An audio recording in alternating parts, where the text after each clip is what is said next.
Hello and welcome to this episode of Superhero Ethics. Today we're talking about Robin Hood stories. We're talking about heist movies. We're talking about D&D Honor Among Thieves and why it is that Hollywood rich people keep giving us movies about doing terrible things and stealing to rich and why it is that Hollywood executives who are very very rich keep making movies about stealing from the very very rich. Um this is a topic that was kind of inspired by Riki on a recent I'm going to take the whole thing again. Hold on. Hello and welcome to this episode of Superhero Ethics. Today we're talking about Robin Hood. We're talking about heist movies. We're talking about why it is that the very ultra rich who help run Hollywood seem to love movies about stealing from the ultra very rich. And all of this got started because Riki Hayashi, while flying home from Japan, got to see the D&D Honor Among Thieves movie for the first time.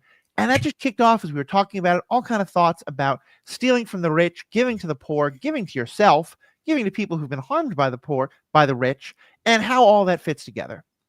So, Riki, let me just start by tell us a bit about what it was like for you watching that movie and kind of where it led. Well, this was a rewatch, not like, and it was after I got back from the flight. Okay. So I've always loved this movie, and because it is a heist movie. It's weird Yep. because it's also a D&D movie, very like sword and sorcery fantasy, but so much of the plot and so much of what's happening is basically just Ocean's 11. And I Yeah. also love that movie. It's one of my favorites. I don't watch network TV anymore, like channel surfing. But Mm-hmm. when I did used to do that, Ocean's 11 was one of my, well, I guess I'm just stuck on this channel now when you Yeah. find it. And as well as National Treasure, which is a bit different, but it still has a lot of the heist movie tropes going on, Right. even though they're not, stealing from the ultra rich, as you said. Uh-huh.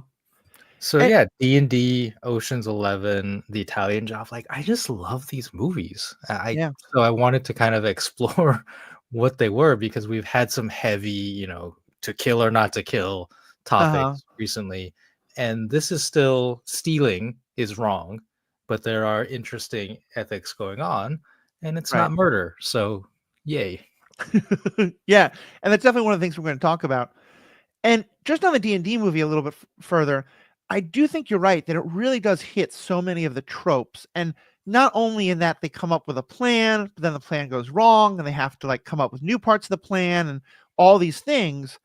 And we talk about in a way how Ocean's 11 kind of breaks that, but also this movie has the let's get the team together, and like there's reluctant members and they have to convince them, or there's a member who like they need to do a job for them and then they'll get them involved.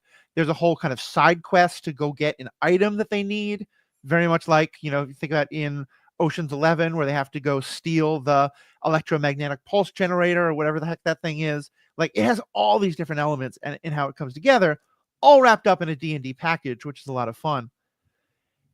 And as I was thinking about movies like this, like Ocean's 11, like Leverage, which is a TV show that I really love, that a lot of people mentioned in terms of this theme when I asked about it on social media,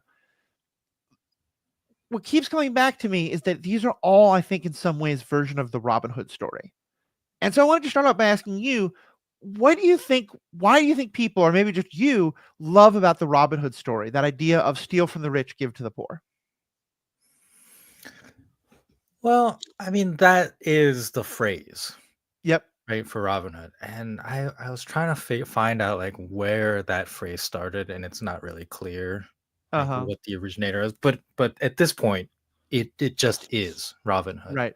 It's part of the mythos, and I think, obviously, that resonates for certain people of a political alignment Mm-hmm. because distribution of wealth Right. is a thing that we care about.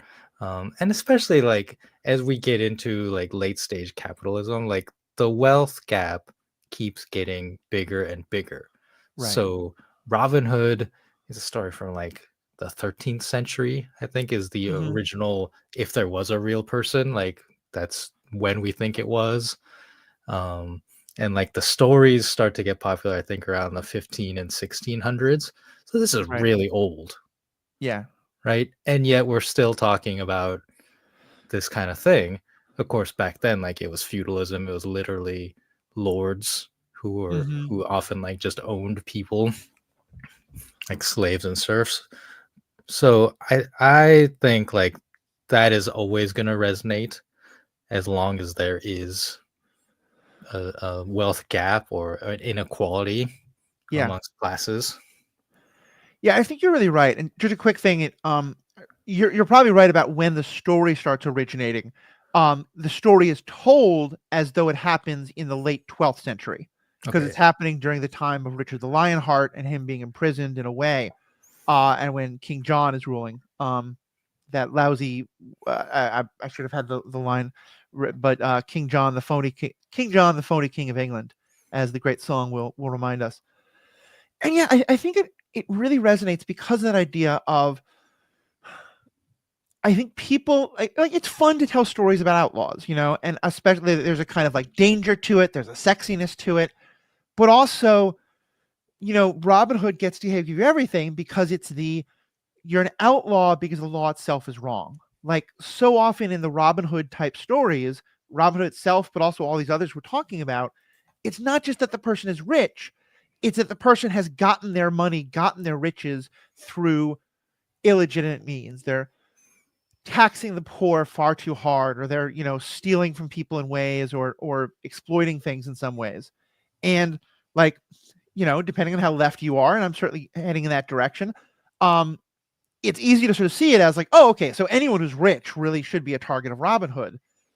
But in actuality, like the Robin Hood stories themselves, there's a very clear understanding of no, no, no. King John is being unfair to the peasants, and this is why I'd mentioned the King Richard part, because like I think it's easy to think of the Robin Hood story as this is a story about the peasants rising up and saying we don't need a king anymore. But the Robin Hood stories actually end with King Richard coming back and everyone being super Yes. happy about that. And so it's not about like overthrowing the system. It's about saying, okay, we're okay with this general system, but there's only so much you can screw us. And when you go past the line, that's when we're going to fight back. Right, because there are some versions or some historians who believe that the real, quote unquote, real Robin was actually a lord Right, who supported King Richard and was trying to send money to get him out, right? right. Or like raise money to form an army to get him out, or something along those lines. Yeah, pay his ransom to the Yeah. to the Turks who captured him. And the fact that John was taking that money and not doing it, not using it for that purpose, but enriching himself is what Right, originally sets Robin down his path. So it's morphed a little more into Robin is like poor, or like the Kevin Costner version, like he's just come back from the Crusades, etc. right, But you're absolutely right that it is not overthrowing a system, but actually supporting the right. legitimate system. So to me, like this fits with some of the things we've been talking about with superheroes, where heroes uphold the status quo. Right. And Robin Hood, even though he's an outlaw, he's branded a criminal by those currently in power. He is trying to bring back what he believes is the legitimate status quo. Yeah. And I think this is really interesting because I love it again. And I love that you mentioned that in these stories, some of the time at least, like Kevin Costner is the one I know best, but I think the Errol Flynn version might have this idea as well, that he is himself the son of a noble, or a noble himself. And part of that's because then you get to have him be a much more dashing figure, and he knows how to sword fight in a way a peasant might not necessarily.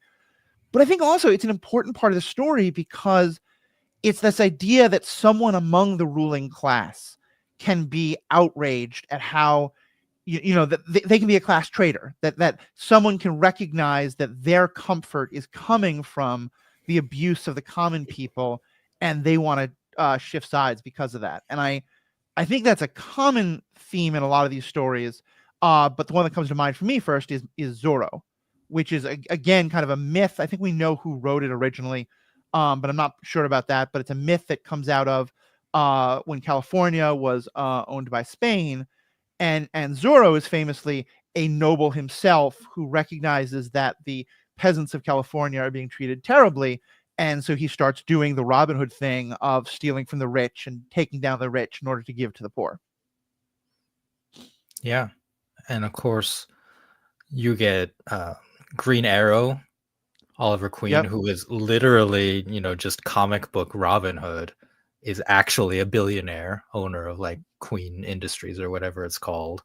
Right. And yeah, I think originally probably Robin Hood was like a secret noble because in the end, he courts and marries Marion, and Right. he needed to be of noble blood in order to uh, validate that marriage, right? Right. According to the rules of the time. But I do like how it seems like that has been co-opted. His nobility has been co-opted in this way to be like, no, like someone at the top can care. Right. And maybe that's meant to keep people trapped in the system as well. Cause like we said, like he supports Richard and brings him Yeah. back. So it's like, it's not like anything changed. Like we believe he's a more benevolent king, but he's still a king that's lording Yeah. over people. Exactly. Well, and going a little further on that, like you mentioned how earlier we were talking about all this kind of dark stuff, and like we did a whole episode on vigilantism and murdering people who you think are wrong and evil and rich. And you know, Robin Hood is also committing a crime. He's a vigilante committing a crime, but there's no sense. Like to me, there's no moral debate really about unless you're like really a bootlicker capitalist of like, is it wrong to steal from the uber rich to give to the poor? Um, and I think it's because there's this real sense of harming money, harming property, especially in ways that like you're not gonna like ruin this person's life. Is just so very different than actually like doing physical violence against them. It feels much more harmless and so much more benevolent, much more able for us to be like, yeah, that's fine. Like King John's a joke, so make him a joke, but this isn't killing him. Yeah. And when we talk about all these variants of Robin Hood, I believe most of them do adhere to a kind of no kill rule, even if it's not explicitly said by the Right. character or the story. The way it's depicted is like they stop a carriage full of nobles and then they steal all their jewels and gold and Mm-hmm. then, leave them alive, right? And without Well, physical harm, as you said. it's kind of interesting though because you're right, they leave the nobles alone, but if there's some The poor henchmen? snooks who are, yeah, they kill the henchmen all the time, and they Yeah. generally kill the sheriff of Nottingham. So that might be a part in which it's actually really because I think in most stories King John lives, but Sheriff of Nottingham does not, Mm, which is that's of course, fair. and of course in some versions like if the Sheriff of Nottingham is much more the threat, and the point is that King John is too weak to do anything, you know but yeah, I think and like so Zorro's definitely kills people. A lot of those stories, because I think the swashbuckling aspect is really important. And like honestly, it was one thing that the Green Arrow show that I loved always I thought was kind of a little bit eyebrow raising. Fighting people with your fists or a blunt object and not killing them seems difficult to do, but believable. Using a bow and arrow and a sword, I mean, those are pretty damn lethal weapons. Um, I don't know. and you I can like disable okay, people, I'm but I'm not a weapons expert, but especially yes. arrows. Like yes, if you pierce someone in the heart or a vital organ, but there's in theory like it should be fairly easy to just like shoot them in the arm, which obviously will hurt and will have consequences. But it's mostly like incapacitation, right? Just reduce their ability to fight with their Right. arms. So I do agree that a lot of these show violence in a way that you could believe that people are dying. But Mhm. I think that the motivation is not to kill in most Yes. cases. It is to thieve and then like Mhm. overthrow the illegitimate government. Yeah, there's often a sense of vengeance or of, being wronged, but generally it's that I want to humiliate this person, I want to steal all their money, I want to put them in a terrible position, not necessarily I want to kill them. Yeah. And this goes to something we've been circling around, which is the MPAA. Motion Picture Association. Yeah, MPAA ratings of movies Right. and what people want the audience of their movies to be, and how like PG and PG-13 movies, you don't want your main character to just be on a murder spree, even if it is for a righteous cause. So like these kinds of movies, heist movies, depict crime, but usually not too violent of crime, Right. and the protagonists often adhere to no kill. Like one of my favorites, The Italian Job, the remake Hmm. version from like 2001. Their mentor is killed by the villain, and part of the motivation for the heist is also revenge. Right? Like it's a heist movie because they want the gold Right. that they feel is theirs, but they also want revenge for the murder of their mentor. Right. And you would think that would be a situation that's ripe for, we're gonna kill this guy, and they don't. Yeah. And like part of that is because of the construction of movies and the ratings. But I do like, it's one of the things I like is at the end they win, and they just let the guy get arrested for his previous crimes. Right. And that that says something about the protagonist and allows us to kind of be okay. I think it allows us to be okay with the lesser crime, so to speak, of just stealing. Right. And I'll say I think that's a way in which heist movies are kind of drifting apart from the traditional Robin Hood myth. Because I do think, with the exception of the Fox in Disney's version, where in Disney the heroes never kill anyone, like most versions of Robin Hood kill a lot of people, especially the Sheriff of Nottingham, but also I think a lot of henchmen. But you're right, in a lot more of the heist movies, we drift away from that. Although the other thing, sorry, 1 second. And I think you're right. Often it's leaving them to be arrested. I think there's a lot of ones that I can think of, especially episodes of Leverage or Burn Notice, which is another one of my favorite like heist shows, where they don't kill a person, but they put them in a position where it makes them look like they've betrayed their criminal partners. And so they're probably going to wind up dead because of this, but our heroes get to keep their hands clean a little bit.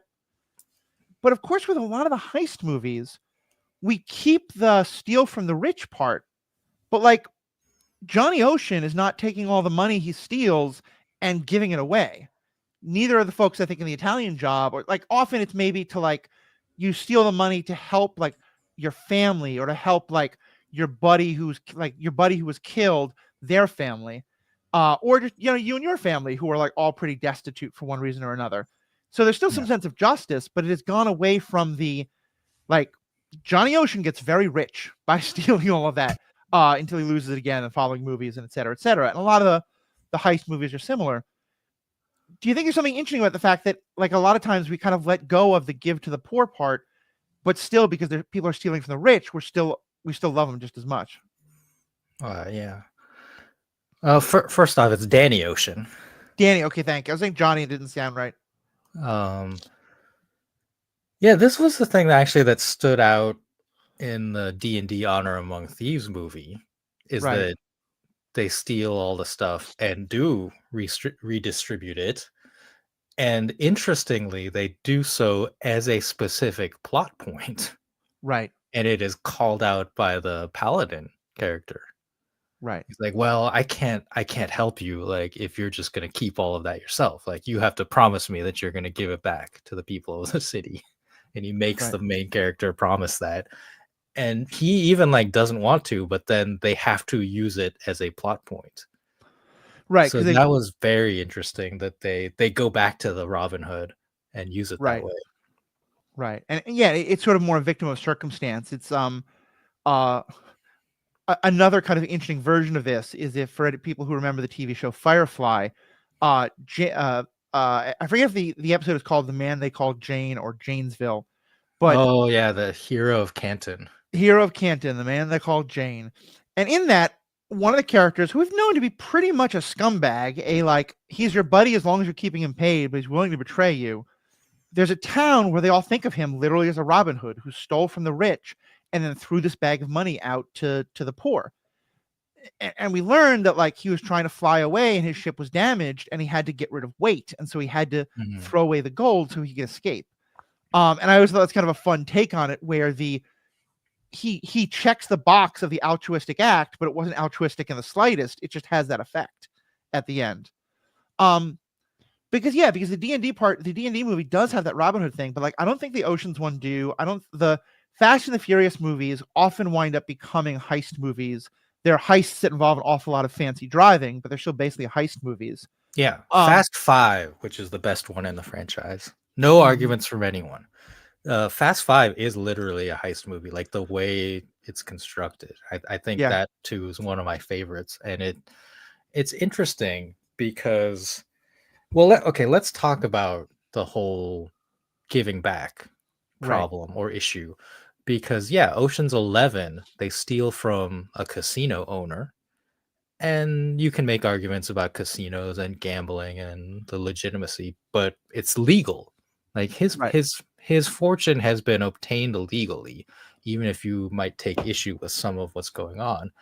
So the other subplot in that movie is kind of revenge, like personal revenge, because Danny's ex-wife Tess is Mhm. dating Andy Garcia's character, the casino owner, and part of it is he wants to take this guy down personally so that Right. his ex-wife will come back to him and Right. show like what a bad guy he is.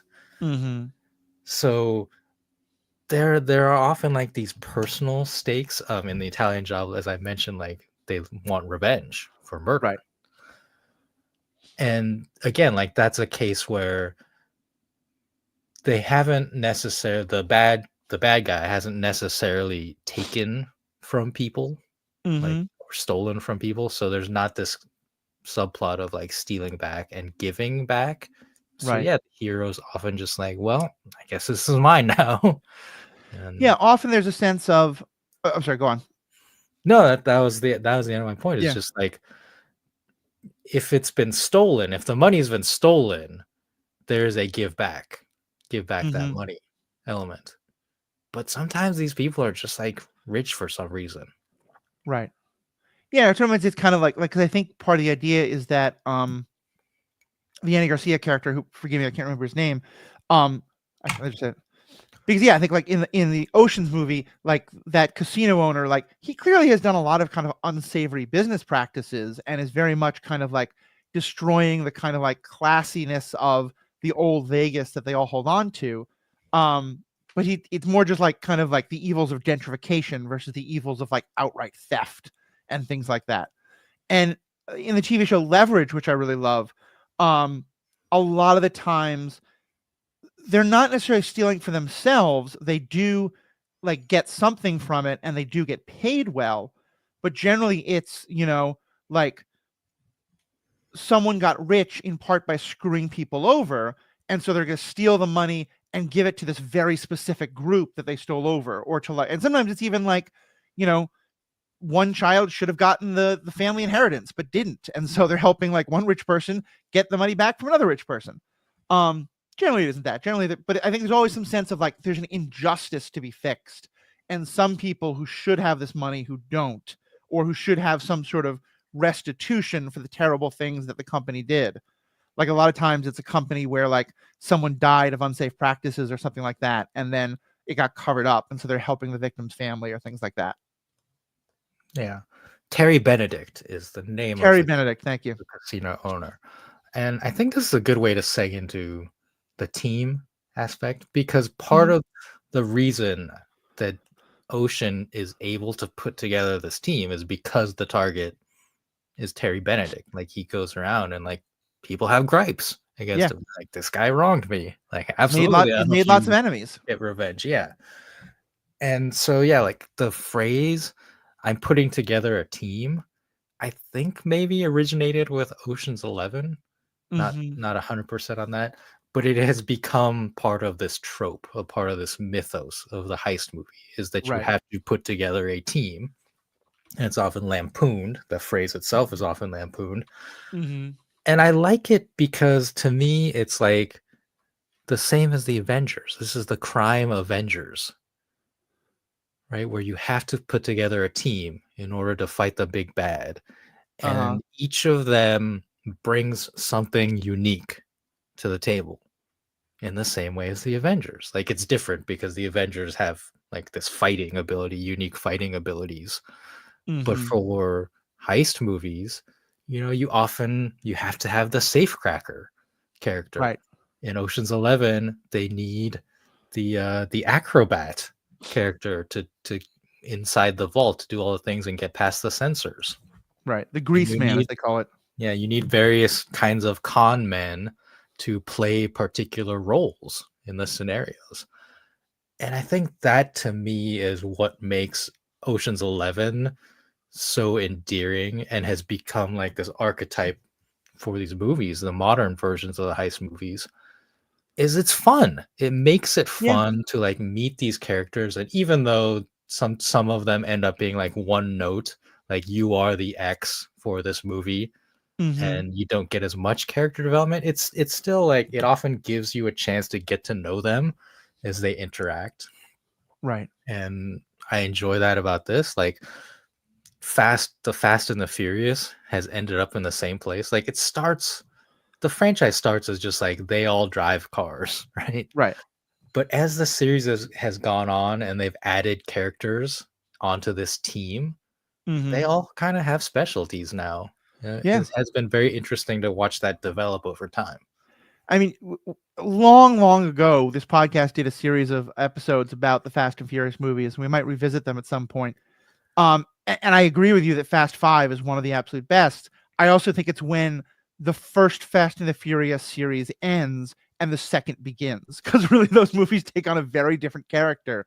Uh, uh, once The Rock gets involved, and it becomes just a very different kind of movie. Yeah. But you're right. I And think that. Go ahead. going back to the like King Richard of it, Hmm. the Fast and the Furious franchise has done the same thing. Where after that point, after Fast Five, I think in the next movie maybe they introduce Mr. Nobody, the Kurt Russell Hmm. character, and he runs like this shadowy covert ops organization, Right. government organization, like we think the U.S. government, but who knows, right? It's kind of like one of those we don't really know who he works for, Right. but he recruits the gang to help him take down like real terrorists. Like they are just, thieves still. He's like, this person legitimately is like trying to destabilize governments or like steal nukes. And I Right. need your help to stop them. And it takes like they are supporting the system, right? In that Right. case, they're outlaws, but they're supporting the system. So Well, it's and like very much the same as Robin Hood. that's where I think we get into a whole other kind of heist movie, which is all, but I also think they're heist movies, which is to me the Suicide Squad type thing, where it is a bunch of outlaws, a bunch of ne'er-do-wells, a bunch of people who might otherwise not be heroes, although they certainly were heroes in the Fast and Furious movies, but they are basically faced with twin evils of there is this really bad thing out there that probably should be stopped, and then there's a shadowy government agency that is forcing them to stop it, with the promise of being punished for their past crimes being held over them.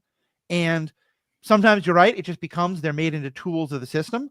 Sometimes what they're working towards is to both stop the bad thing but also somehow get one over on the people who have forced them to do this. Burn Notice, I think, is very much a that kind of a story. And yeah, that takes on a whole other thing, because it also has this idea of the villain with a heart of gold kind of idea, that the person who will, they're out to protect themselves, but also when there's a bigger bad out there that's putting them in danger, they're able to realize, wait, there's a greater good here. I shouldn't just be out for myself. I should be altruistic in some way. Yeah. The heart of gold phrase really, like, because it's similar to in One Piece, Luffy and his pirate gang. They're pirates.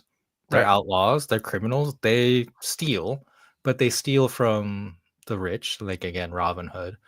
And there are elements where the world government in that story is corrupt. Right. So they are trying to, in theory, overthrow the world government. I don't know what's going to happen after that, whether they're going to replace it with something better I mean, he or just just, wants to be king. Like, he's going to be his own king. So, yeah. who knows what that means? But yeah, like pirate movies or pirate stories also take on Mhm. this element because there is like in the era of historical piracy, like governments were enlisting pirates to Right. uphold, privateers to uphold their national government or empire, right, Yeah. against other ones.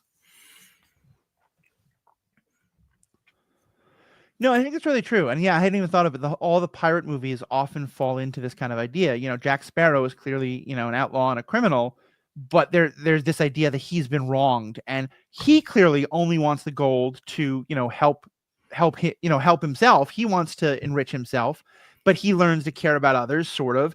And then, Keira Knightley and Orlando Bloom are along with him, and they get to have the more altruistic outlets. And from there, I have not kept up with all the different Pirates of the Caribbean movies, but I know that it goes 8 different ways in terms of who's the good guy and who's the bad guy and stuff like that. It ends up with weird, like fantastical elements with Davy Right, we get Jones. much more into the Krakens of it all and stuff like that. Yeah. So, I also wanted to oh, highlight how, because we both love Star Wars, mhm, shout out Star Wars Generations, how Star Wars has had several heist stories. mm, The movie Solo is just like a straight up heist movie in this genre. They put together the team. yep. Uh, Andor season one, And kind of just like one thing on Solo, and it's very much about, it has that element of they're supposed to be doing this just to get rich themselves while also getting revenge on the people they hurt.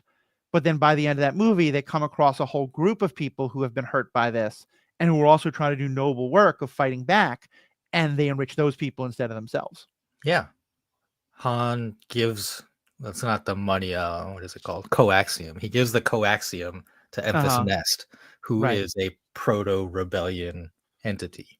And Right. then in Andor, you have the character of Andor literally joining the rebellion, or again the proto rebellion, to steal from the Empire, so that they Right. can fund these groups, these rebellious groups. Right. Yeah. And I think we have a couple of heists in that, both because like a Prison Break is definitely a heist. And they do the same thing of like recruiting the team and figuring out who has what skills and all this kind of stuff. Yeah, and Star Wars is also interesting because we also get a number of those kind of like heart of gold scoundrels. Han Solo, obviously being the first one, not just in the movie Solo, but also in the original A New Hope, but also Lando Calrissian, Hondo Anaka, who never fully becomes a good guy. He's always much more of a Jack Sparrow type, but he clearly develops a fondness for Ezra, and winds up helping the Ghost Crew and Rebels a number of times in ways that aren't necessarily like he always tries to like profit out of it anyway. But when Ezra makes sure he doesn't, he's just so proud of Ezra for backstabbing him back. Um, so he gets to be a fun version of that kind of like he's just enough of a heart of it's kind of like the lovable scoundrel instead of like a full on villain. Yeah, and I believe the Han Solo character, like the look of him, was Mm-hmm. based on older Errol Flynn movies. Yep. Yeah, he's very much kind of the rebellious cowboy type. So here's my question. We talk a lot about how one of the problems with getting certain kinds of stories told is that as much as there very much are artists in TV and movies, as much as there are in any kind of artistic genre, that a lot of these things, especially the bigger the budget, which happens with a lot of TV and movies, there is a profit motive. And to make it happen, you have to get funded by the people who have the big bucks, and which are often studios run by people who have either quite a lot of wealth themselves from being studio executives, or a lot of these studios are, directly owned, like a lot of the Amazon and all that is, it's owned by Amazon and Jeff Bezos and all that. A lot of these other companies are owned by others who have, big profit motives and stuff like that. Why do a bunch of rich people keep making money? Why do a bunch of rich people keep making movies about how it's okay to steal from rich people? Bread and circuses Yeah. is the argument I would make. Is that it is a distraction.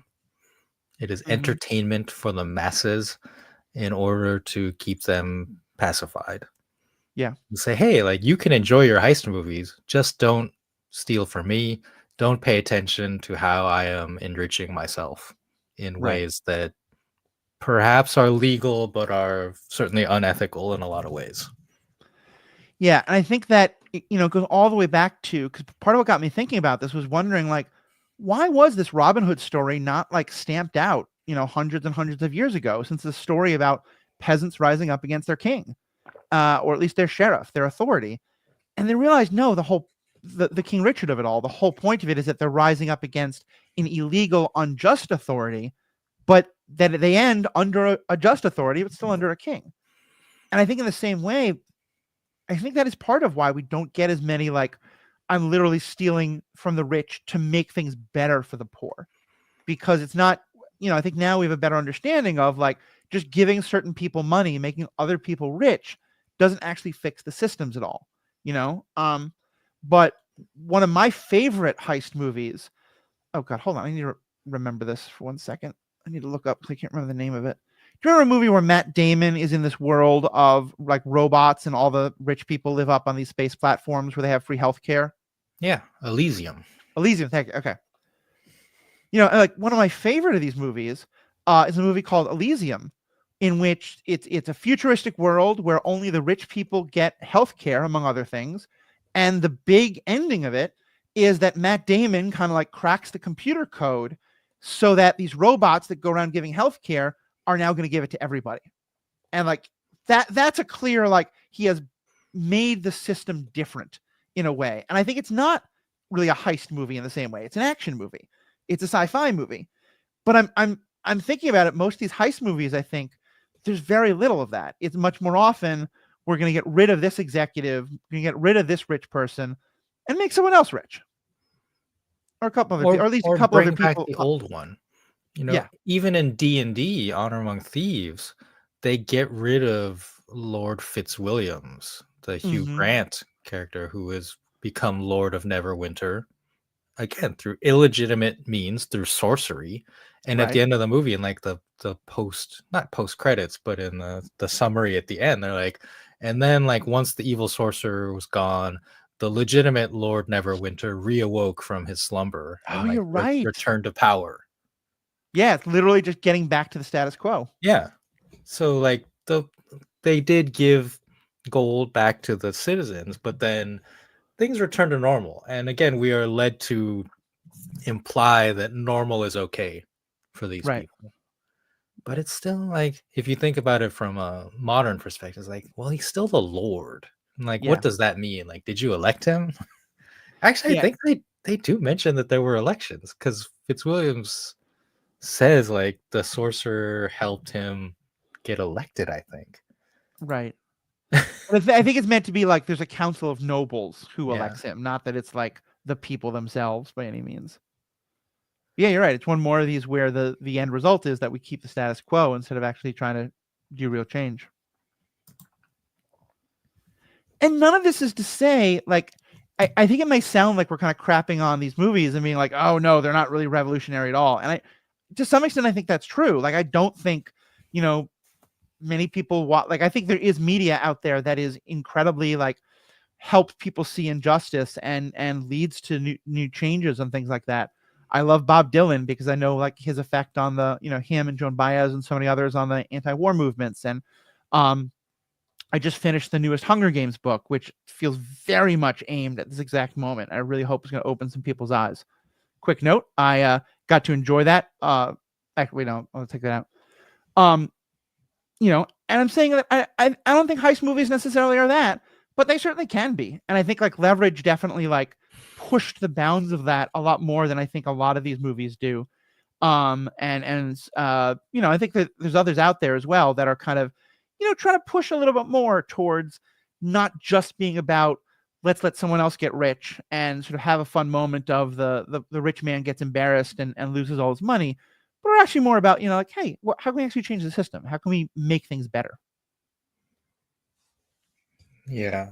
And it's so interesting to me, Ocean's 11 being this archetype. The series continues And then in Mhm. Ocean's 13, they actually team up with Benedict, Andy Yep. Garcia's character. So it kind of becomes a thing I was telling you about Dragon Ball, where your previous enemy, arch enemy, like you have to team up to take on the bigger evil. Right. Like there's always a bigger evil, I guess. Yep. Yeah, so every And chapter you get the former villain on your side, and now you do the next round. the Fast and the Furious Mhm. absolutely has done that. You mentioned The Rock, like he starts out as an antagonist, a lawman who's trying to arrest them, but Yep. then like in the next movie he becomes their ally, and like they continue that for pretty much the rest of the series. Right. Like a previous villain like joins the crew in the next movie. I mean, that was the whole point of the first movie, was that a cop who was there to try to bust their Yeah, their yeah. their criminal ring, eventually gets kinda like, falls in love with someone in the family and gets recruited into the family and turns his back on the law. Yes, the family. Yeah, Family. family is an important thing. Do a drinking game of every time that, Vin Diesel says the word family in a Fast and Furious movie, you'll be very drunk by maybe 20 minutes in. Don't do that. I do wanna say a quick thing. I mentioned that I just finished the new Hunger Games book. It's only been out for like 2 or 3 days, and frankly, the only way I was able to finish it so fast was because I had it as an audiobook. I love reading, like, actual books or books on my Kindle, but for me, it takes a lot more time, whereas I can listen to an audiobook when I'm washing dishes, when I'm working out, when I'm doing all these kind of around the house things. And from the minute I started this new book, both because it was just so engaging, like a lot of the Hunger Games books are, but also because a lot of people who I really love hearing from and commenting on had also rushed through it. They were talking about it on social media. I wanted to get into those conversations. So I was able to do that on audiobooks. And so wanted to give a quick plug for Audible. Audible is a leading way of getting audiobooks. One thing that's really cool you can do is if you buy both the audiobook and the Kindle version, which is a little more money for sure, but sometimes they offer like package deals. The two will sync up so that I could like read a chapter in my book and then need to go do some chores or no, go on a drive, switch to the audiobook version, and the audiobook would immediately find where I was in the Kindle version and start me from there, and then vice versa when I was back on my Kindle. So I was really happy that version exists. And of course, if you're wondering why I'm suddenly praising it, it is because we ourselves are trying to be dirty, dirty capitalists, or at least help pay for our sound equipment. Um, uh, in the show notes, we are sponsored by Audible. If you sign yourself up for 1 year Audible subscription, I think you get the first 3 months free, and then after once you start paying it, we will get a little bit of that back. Helps us support the podcast. Helps us to pay for things like the sound equipment and all the things that are needed to make this podcast possible. You get a good deal. We get a good deal. And you don't have to worry about the fact that you're not able to like physically hold a book or a Kindle in front of you to be able to consume these great stories. So definitely please check that out. Now back to a regular scheduled programming.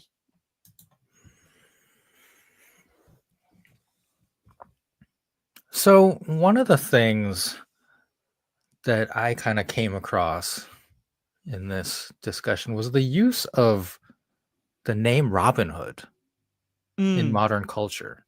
yeah, Like it's become so iconic that you can just say Robin Hood and people know what you mean. Like they know that phrase, steal right. from the rich, give to the poor, right? And one of the things I came across was that there was a tax. I think this was in Europe, European Union. They tried to implement a financial transaction tax, and they called it the Robin Hood tax, Yeah.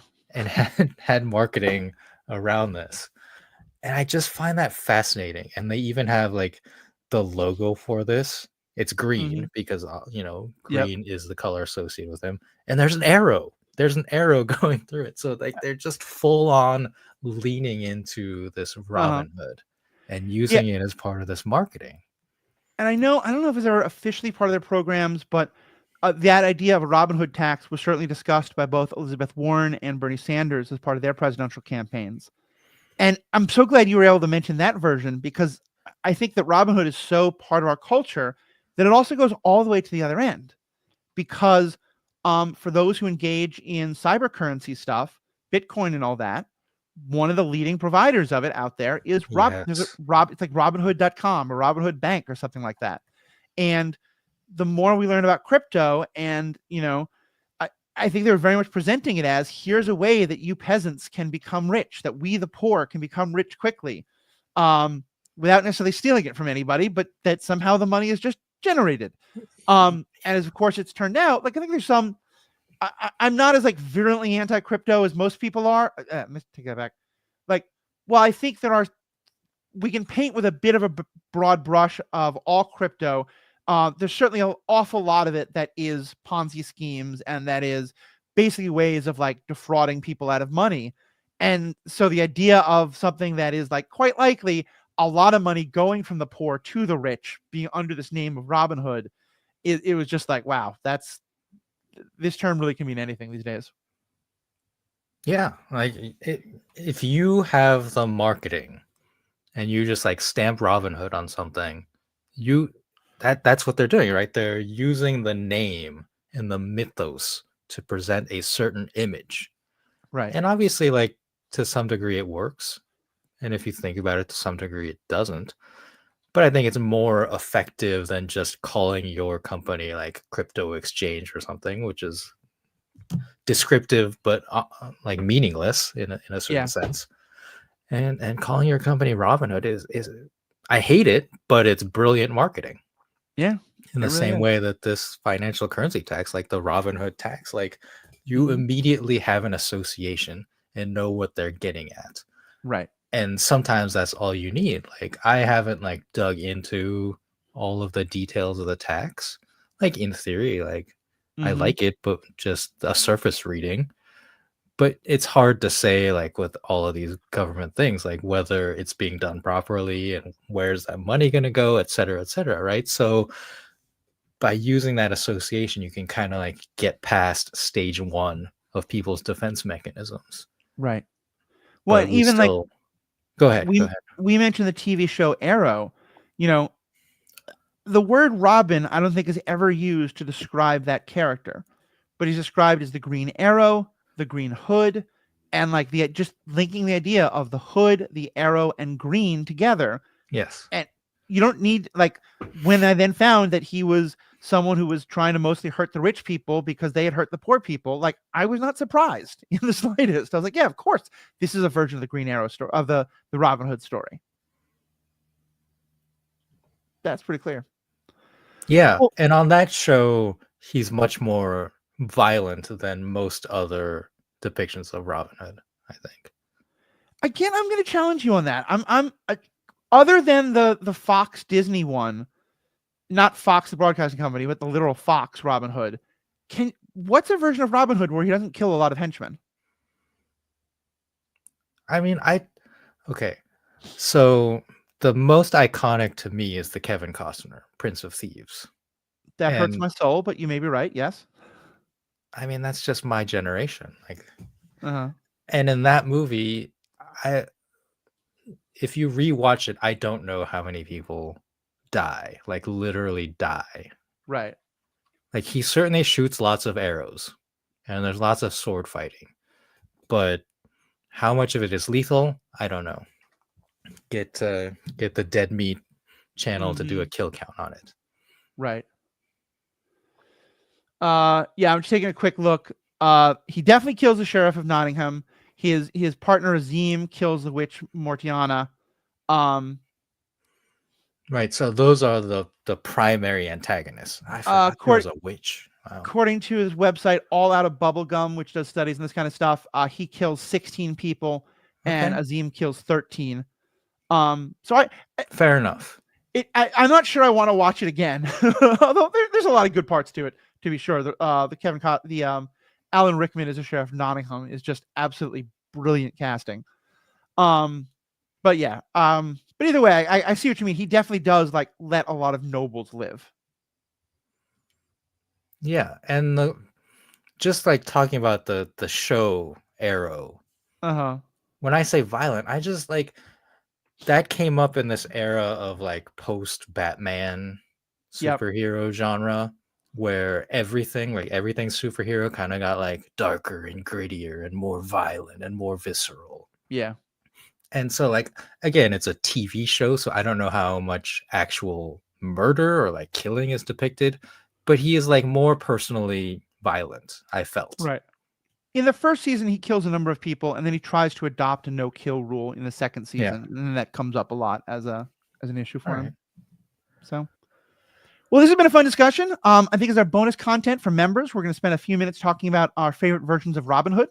Um, but of course, we want to know what you think. What are your favorite versions of Robin Hood? What are your favorite heist movies? What are your favorite versions of these Robin Hood type stories?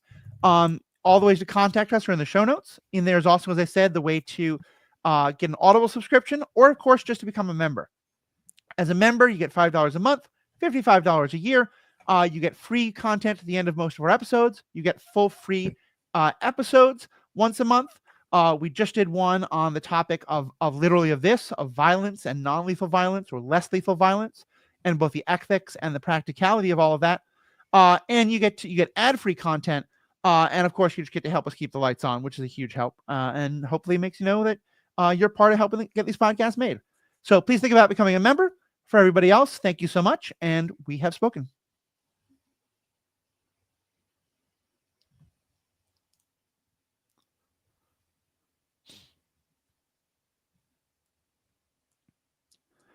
All right, welcome back.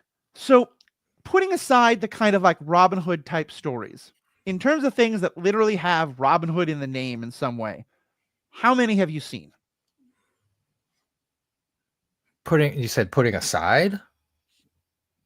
Putting aside like the Green Arrows and the Mask of Zorro and other things that are like Robin Hood type stories, but just specifically thinking of things that have Robin Hood in the name or that are about a character literally named Robin Hood. How many of those have you seen? I don't know.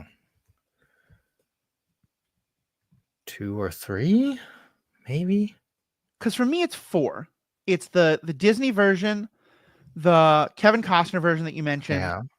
the Errol Flynn version from the 1930s that I personally think is the best, but I also admit I haven't seen it in 30 years, so that may also be my childhood memories of it. But I remember an epic sword fight on a set of stairs that is just like will always be in my memory. And then, and we can say if this counts, but the Mel Brooks version, Robin Hood Men in Tights. Oh yeah. Yeah. Does Star Trek count? Oh yeah, I guess Star Trek kind of did it had a Robin Hood story. Star Trek: The Next Generation had the episode Cupid, where the omnipotent character Q transports the crew of the Enterprise into a fantasy setting where Yeah. Captain Picard is Robin Hood. I And think we don't Worf get to. famously says, "I am not a merry man." Yes, it's so good, so good. I think for the most part that is not necessarily a Robin Hood story, but it does have the trappings of it and is pretty I awesome. mean, it's literally Robin Hood, but you're Well, right. saying that just the conceit of one episode doesn't count? Well, it's that I don't think they tell the Robin Hood story. I think it's just that they have fights with the Sheriff of Nottingham. Oh. Yeah, I mean, that one is more focused on the Marion plot than the Yeah. stealing Oh yeah, plot. actually that's true. Yeah, no, they do. They do. Okay, so I'll count that as a legitimate Robin Hood version. So you think you have a favorite? I mean, I said in the main episode, the Kevin Costner one is enduring to me. It's Mm. got that Bryan Adams song, "Everything I Do for You," which hilariously, a bunch of the lyrics of the song are used as literal dialogue in the It's movie, so true. including that line, "Everything Yep. I do for you." I was like shocked when I rewatched the most recent. I was like, "Oh my gosh, they just like cribbed the song in the movie." And if you listen to the score, they're often playing the song and often playing like that exact moment in the song, but Yeah. on like medieval instruments. Like, So so there's like a yeah, lute that's version like of a it. peak moment of this cross Uh-huh. promotion between Yeah. movie and song, and it to me it works kind of on a ridiculous level. Uh-huh. And you mentioned like Alan Rickman is the Sheriff of Nottingham, Morgan Freeman is in it. So there's a good cast. Kevin Mhm. Costner's accent is questionable and seems to morph at times, Uh-huh. but I think his acting like as the character besides the accent is good and it's Yeah. believable, and he's a likable actor in that mode. So I really do like that movie. I think people kind of crap on it nowadays Mhm. as a thing of its times, but I'm a Yeah. thing of that times, and I enjoyed it at the time. and I still like I enjoyed it in a campier like B movie way now. Like Yeah. I think when it came out, it was like a serious movie, and now it's just like no, this is not serious at all.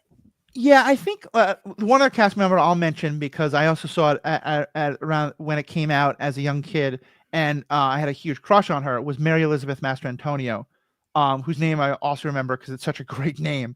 And she was very much one of those people who's seen to be like the new big Hollywood it girl.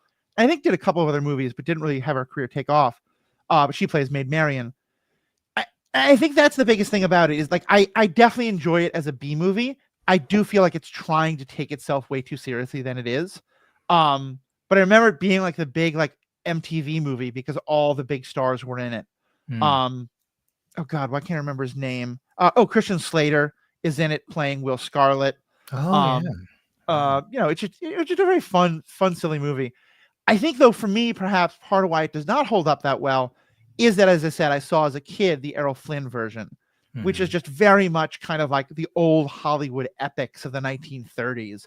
If you think like Ben Hur and stuff like that, I think it's in black and white. It's probably been colorized a couple times. It may have been shot in color, but I don't think so because it's 1938, and Singing in the Rain was the big first like colorized movie in 1939. Um, but yeah, it is just epic. Errol Flynn is just the epitome of the like swashbuckling hero. Um, the the sheriff of Nottingham is just chewing scenery with all his evil, and there's just an epic sword fight on a flight of stairs of stone stairs that I will always remember. Yeah. Yeah. Have you seen the so there was one Robin Hood movie that came out in 2018. This is the Hmm. one with Taron Egerton as Robin Hood. I did not watch this one. It didn't look I good. It's not rated well. To me, this is not a story that should be dark and gritty. Like this Yeah, should be a exactly. fun story. It should be a swashbuckling. Like to me, he's much more of a Spider-Man than a Batman. Like he should be making wisecracks. He should be like embarrassing the sheriff while he then brings the money back to the lost to the merry men and all that. Yeah. I Now, agree. have you? I agree with that. The comparison of Spider-Man and Mhm. Batman. That is exactly the kind of like mood Right. that I get Now, from and the like one the that I think trailer and stuff. the one that I think gives that mood best. Have you seen the Disney movie? Yeah, yeah. Yeah. It's okay, I guess. It is very silly and it's very of its time, but I think the music really holds up, and I definitely get why. Like there was a period where it was just like every person I know was there was a period where like every person I know who was attracted to men talked about how like the Disney Fox was like seared into their brain when they were 8 years old. It got me to go All back to right. watch it, and I was like, okay, it is very much a kids movie, but I feel like the music definitely holds up, and I feel like it hits all of the necessary parts of the Robin Hood ethos, including having both the sheriff and King John. And I think, really, to me, giving the kind of like when I think of the idea of the Robin Hood movie being about embarrassing the rich person who shouldn't be there, that one is very much it. With the Mhm. song about him and his sucking his thumb all the time and all of that. Yeah. Matthew, are you familiar with the manga and anime called Lupin the Third? I am not. Okay. This is my favorite like Robin Hood esque thing.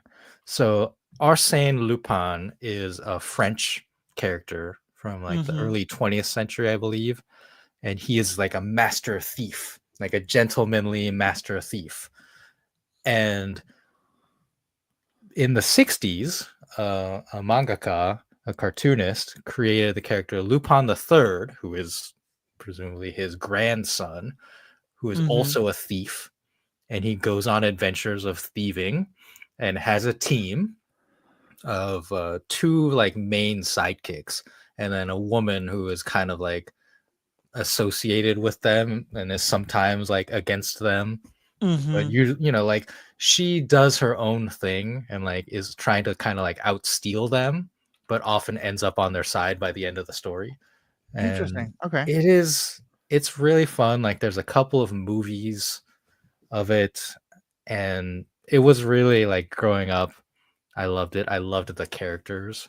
Mm-hmm. And it is really like the Robin Hood. Like they are thieves, they're always stealing, but they have that heart of gold. So when Right. they come upon a situation where there's injustice, they're like, well, we got to stop this injustice Yeah. while we still do our crimes and get away. And like the Uh, other kind of recurring character is the policeman character who's chasing them. And it has I'll like a have to take bit a of look at it. that. What's it? Tell me what it's called again. The character is Lupin the Third, Lupin, Uh-huh. and I don't know like where you can find any of this, Okay. Well, yeah, but listeners, if you've seen it as well, let us know. I realize there's actually been two Robin Hood movies in the last like 15 years or so. There's the 2018 you mentioned, and there's also a Russell Crowe from 2010, made by Ridley Scott, which I never oh saw. yeah, what the heck? Wait, Ridley Uh, Scott and Russell Crowe? So it's just Robin Hood the Gladiator? I think so, as far as I can tell. There's also one where Sean Connery and Audrey Hepburn play aging, cynical versions of the characters in Robin and Marion. Oh, that's funny That's another one. because Sean Connery at the end of Prince of Thieves, the Kevin Costner one, he's King Richard Yep. at the end. There is one literally called Prince of Thieves from 1948. Mhm. Um, yeah, a So lot of yeah, good stuff here. if you're gonna look for Lupin, the one that you probably want to try to find is the Castle of Cagliostro, Okay. which is from 1979, and it was directed by Hayao Miyazaki. So Oh, nice. it is quite good in that sense, and it's Hmm. just like a fun story. Nice. All right, I'll have to look for it. Well, Riki, thank you as always for this. Members, thank you so much. May the force be with you.